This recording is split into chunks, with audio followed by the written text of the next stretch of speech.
Hello YouTube, this is Jimmy with Cutter's Edge. Today I will be disassembling the Ferrum Forge Gent.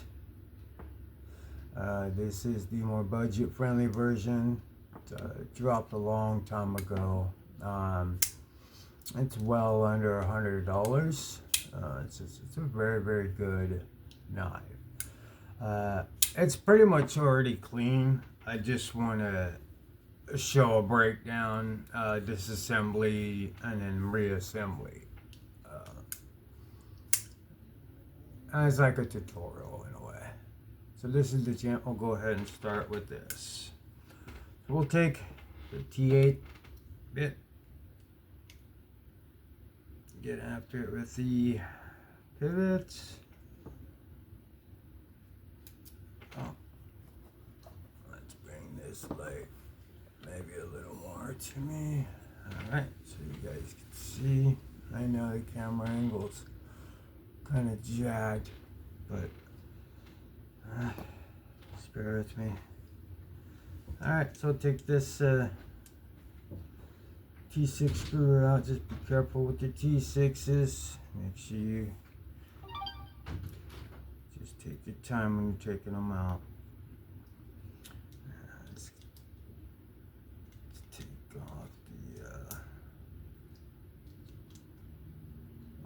Well,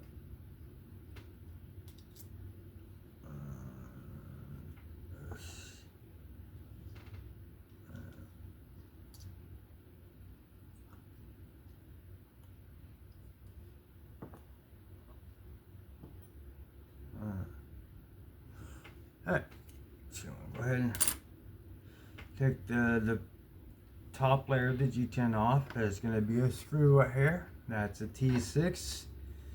This is holding the construction together. So you can go ahead and unscrew that out. Put this over to this side. You don't want to get those mixed up. They're different types anyway. But that once you take that apart, you can go ahead and take the lock bar, line of lock bar side. You could do some cleaning to it. And alright, so this is usually how it works. Everything's down, everything's there.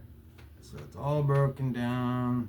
Say for instance, so you don't really necessarily need to take this one off because it's just part of the knife. I mean, there's no need because this has the lock bar, the G10, the clip side of it. At least I don't think these are, yeah, they didn't make them for that. So I wish they would do more, make more lefty friendly knives. It doesn't, to tap a hole for lefties, I just don't understand why they don't. Anyway, alright, so that's where we're at. It's all busted apart and blown out. We will go ahead and put it back together. I start by inserting the stop pin. It's one of the most important things is this stop pin. This can make your knife not feel right, not center up. It could be the product of your anger because you don't know what's making it, and it took me a while to figure it out. That the most of the time it has to do with the pivot area, or it's not seated, or it's hanging up on an edge. But more times than not, I know that it's the stop pin is leaning toward, is in depth on one side rather than the other, so that's why I will show you here in a second. Let me go ahead and lube up the pivot a little bit. Go ahead and throw that in. It is captive. Just get that little logo emblem in there. Once that's in there, it's seated. Let's go ahead and put our stop pin back on. See, it could just, and then sometimes it could rattle or whatever, you know. Just. I mean, I think I had once, like, I had a stop pin that kind of rattled in there, and I just put some Loctite in it, and it just stopped it. I mean, put glue, whatever, you know what I mean? I mean, it's not crazy to get out. There's no threads. You could just kind of yank it out if you take it apart. But I like to put my bearings, if it's not skiffs, it's the open side toward the blade. Like if it's a cutout in the blade. So, to me, it seems to be the smoothest. I don't know. I can't really ever. So far, I've been seeing that makes the biggest difference. But it also depends if you have like a washer that it's riding on, nice and smooth, or the tang of the blade isn't really like smooth, and bearings have got to like wire a track in it, and it's crunchy for a little bit, you know. I like it to be smooth, well, I mean, not fully broken in, but definitely not crunchy and like you need to polish that tank. So, I like to do is, as you lubricate your bearings, you're going to get oil everywhere. Alright, location. So, with care in mind and safety in mind, you could wipe it down. But next, we are going to seat or put this liner block back on. Just make sure it's on straight. You could spin it back once, hear it. Once it catches and there's no resistance, you know you're in the treads. Just snug. That's all it needs. Just the rest of it's being held down by the G10 and the pocket clip and all that. So there's that. You can tell it's fully seated and blushed. Let's go ahead and break it down. Of course, it's gonna be uneven, but if you were to push, the pivot in this, you could see it's dead nut center. And before I do anything, I always make sure both sides, or at least this side, is as flush as possible, because if it's flush on this side, it's flush on this side, and everything is seated perfectly. I do not have to worry about centering issues. All I do next is go ahead and slap this G10 overlay right on top. Grab my pivot,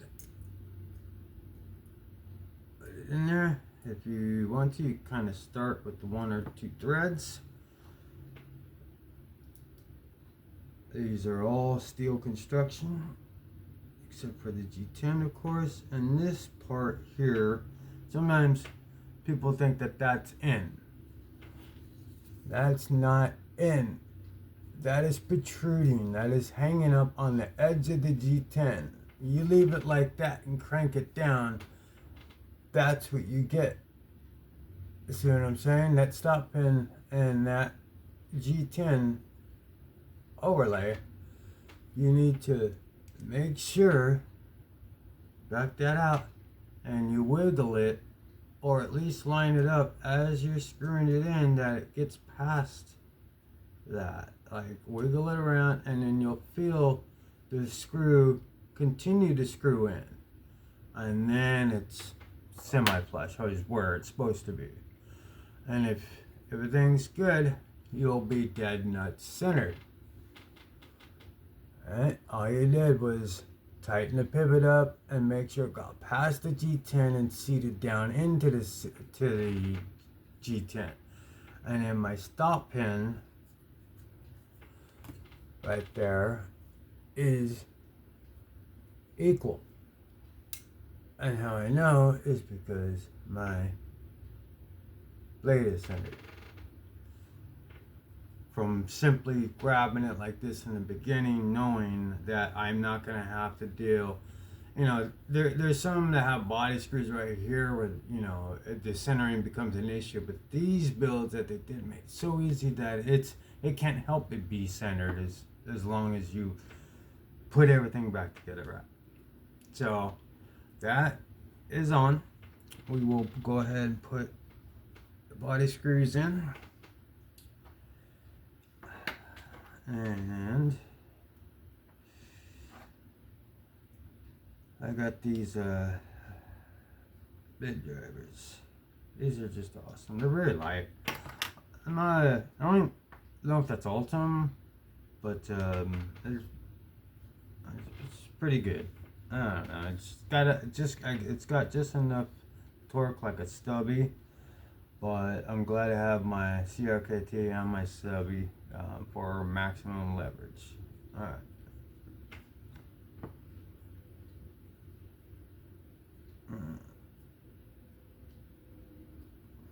Okay, once you get the body screws in, you just snug it in.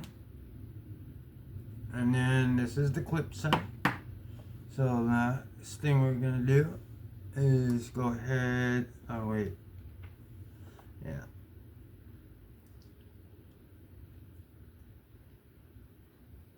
Alright, let's finish this so we go any further. Now, last thing is the screw in my hand. Alright, so you can see if we put it in, it should seat in a hole is directly above. This is a T8. Where's my T6? It's done here. Very quick. And then, yeah, everything is threaded right. And just snug that. You could Loctite it if you want. But I don't see the major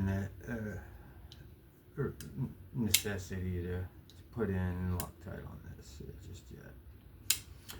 But that is the Disassembly semi-clean on a already clean knife. I just lubed up my bearings. You could, at the very end, is press the lock bar down, find that ceramic ball, detemp ball, put a little bit of the heavy on there, and